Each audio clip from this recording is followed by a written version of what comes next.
সংবিধান আসলে কি?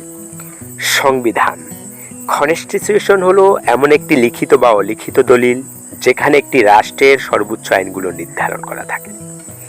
এই আইনগুলোর উপর অন্য কোনো সাধারণ আইন চলে না, বরং সব আইনকে সংবিধানের সাথে মিলিয়ে তৈরি করতে হয়। সহজভাবে বললে সংবিধান হলো দেশের মৌলিক নিয়মের খাতা, যার উপর ভিত্তি করে পুরো রাষ্ট্র পরিচালিত হয়। সংবিধান কেন গুরুত্বপূর্ণ? সংবিধান না থাকলে একটি দেশ অনেকটা দিক নির্দেশনাহীন নৌকার মতো হয়ে যায়। কারণ কে দেশ চালাবে তা স্পষ্ট থাকে না, নাগরিকের অধিকার সুরক্ষিত থাকে না, আইন কিভাবে হবে তা নির্দিষ্ট থাকে না, ক্ষমতার অপব্যবহার বেড়ে যেতে পারে। সংবিধান এই সব কিছুকে নিয়ন্ত্রণ করে একটি শৃঙ্খলা তৈরি করে। সংবিধান কি কি বিষয় নির্ধারণ করে? রাষ্ট্রের ধরন, দেশটি গণতান্ত্রিক, একনায়কতান্ত্রিক নাকি অন্য কোনো ধরনের শাসন ব্যবস্থা হবে।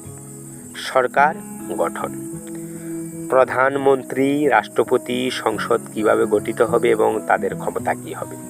নাগরিক অধিকার, মানুষের মৌলিক অধিকার যেমন বাক স্বাধীনতা, ধর্মীয় স্বাধীনতা, ভোট অধিকার, সমান আইনের অধিকার। আইন ও বিচার ব্যবস্থা, আদালত কিভাবে কাজ করবে, ন্যায় বিচার কিভাবে নিশ্চিত হবে, রাষ্ট্রের দায়িত্ব।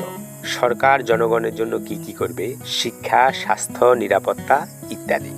সহজ উদাহরণ দিয়ে যদি বলি, ধরুন একটি স্কুল আছে।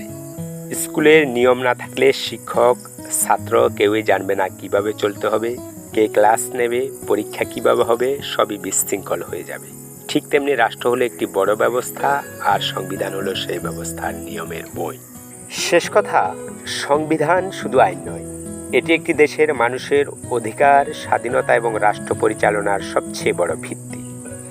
এটি রাষ্ট্র ও নাগরিক দুই পক্ষের সম্পর্ককে নিয়ন্ত্রণ করে এবং একটি সুশৃঙ্খল সমাজ গঠনে সাহায্য করে।